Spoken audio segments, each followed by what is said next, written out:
இன்னைக்கு டே 2. ஸோ இன்னைக்கு டே 2 vlogல என்ன பார்க்க போறோம் அப்படின்னு பார்த்தீங்கன்னா வந்து பேக்கேஜிங் ஐட்டம்ஸ் தான். ஸோ இந்த வீடியோ ஃபுல்லாவே வந்து பார்த்தீங்கன்னா பேக்கேஜிங்க்கு என்னென்ன தேவை, அதை எப்படி பேக் பண்ணி சீல் பண்ணி அனுப்ப போறோம் அப்படிங்கிற த்ரூ அவுட் அதில் என்னென்ன பொருட்கள்லாம் தேவைப்படும் அப்படிங்கிறது தான் இந்த வீடியோவில் நம்ம பார்க்க போறோம். ஸோ இதில் முதல் விஷயம் என்னன்னு பார்த்தீங்கன்னா இந்த சீலிங் மிஷின். ஸோ இந்த சீலிங் மிஷினும் நான் பாரிஸ்ல இருந்து தான் வாங்கியிருந்தேன். ஸோ பாரிஸ்ல வந்து இருக்கிற ஒரு சின்ன ஷாப்ல இருந்து தான் வாங்கியிருந்தேன். இதோட காஸ்ட் வந்து பார்த்தீங்க அப்படின்னா 1000 rupees கிட்ட சொல்லியிருந்தாங்க. அதுக்கப்புறம் 2-3 கடைலாம் பார்த்து பார்கெயின்லாம் பண்ணி எங்கள் அப்பா வந்து ஒரு 850 rupees கிட்ட இதை வாங்கி கொடுத்துருந்தாரு. ஸோ இது வந்து பார்த்தீங்கன்னா 1 year வந்து உங்களுக்கு வாரண்டியோட வருது. ஸோ ரெண்டாவது பார்த்தீங்க அப்படின்னா வந்து பேக்கேஜிங் கவர்ஸ். ஸோ இந்த பேக்கேஜிங் கவர்ஸ் வந்து எனக்கு மார்க்கெட்டில் இருக்கிற பேக்கேஜிங் கவர்ஸை விட இது கொஞ்சம் யூனிக்காக இருந்த மாதிரி இருந்தது. ப்ளஸ் வந்து இது வந்து என்விரான்மெண்ட் ஃப்ரெண்ட்லியாகவும் கொஞ்சம் இருந்துச்சு. ஸோ கொஞ்சம் பார்க்கவே யூனிக்காக இருந்துச்சு. எனக்கு இதில் ரொம்ப பிடிச்ச விஷயமே பார்த்தீங்கன்னா வந்து அந்த நடுவில் இருக்கிற அந்த டிரான்ஸ்பரண்ட் கவர் தான். அதே மாதிரி பார்த்தீங்கன்னா இது வந்து ஜிப்லாக்ல வரதுனால இஃப் இன்கேஸ் நம்ம வந்து டப்பால எடுத்து கொட்டி வைக்கணும் அப்படின்ற அவசியம்லாம் இதில் இல்லை. ஜஸ்ட் யூஸ் பண்ணிட்டு அந்த ஜிப்லாக் யூஸ் பண்ணி நீங்கள் க்ளோஸ் பண்ணிட்டாலே போதும்.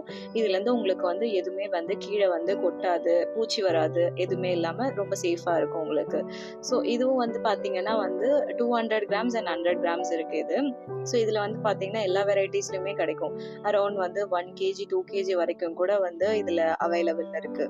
ஸோ மூணாவது பார்த்தீங்க அப்படின்னா இது வந்து ஒரு லேபிள், பிரிண்டிங் லேபிள்னு சொல்லுவாங்க. ஸோ இப்போ நம்ம ஷிப்மெண்ட் பண்ணுறோம் அப்படின்னா அதில் ஒரு ஷிப்பிங் அட்ரஸ் வந்து ஒட்டியிருக்கோம் இல்லைங்களா? ஸோ அந்த அட்ரஸ் வந்து இந்த லேபிள்லேருந்து தான் பிரிண்ட் பண்ணுவாங்க.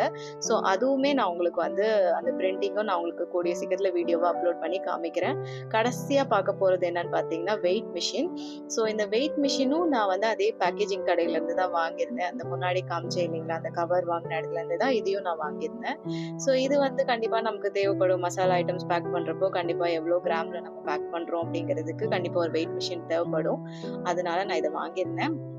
இது வந்து பார்த்தீங்க அப்படின்னா எனக்கு 250 rupees கிட்ட வந்துச்சு.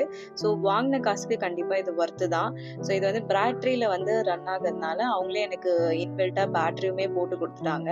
ஸோ நான் வீட்டில் வந்து செக் பண்ணி பார்த்தேன் இது எப்படி ஒர்க் ஆகுது. இது வந்து 3 kg வரைக்கும் வெயிட் நல்லா காமிக்கும் அப்படின்ற மாதிரி சொல்லியிருந்தாங்க. ஸோ அதுவுமே வீட்டில் வந்து செக் பண்ணி பார்த்தேன், கரெக்டாக தான் ஒர்க் ஆகுது. ஸோ இது எப்படி ஒர்க் ஆகுது அப்படிங்கிறத நான் இப்போ உங்களுக்கு செக் பண்ணி காமிக்கிறேன் நான். ஸோ இதை செக் பண்ணுறதுக்கு நான் ஒரு பண்டில் யூஸ் பண்ணி செக் பண்ண போகிறேன். ஸோ அந்த பண்டில் அரௌண்ட் ஒரு 500 grams கிட்ட வரும். ஸோ இந்த வெயிட் மிஷினில் செக் பண்ணுறப்போ என்ன கிராம்ஸ் காமிக்குதுன்னா இதுலேயும் 500 கிட்ட தான் காமிக்குது. ஸோ ஓகே, அப்போ எந்த பிரச்சனையும் இல்லை, கரெக்டாக தான் வாங்கியிருக்கோம். ஸோ இன்றைக்கான பர்ச்சேசிங் vlog அவ்வளோதான். So stay tune for day 3 vlog.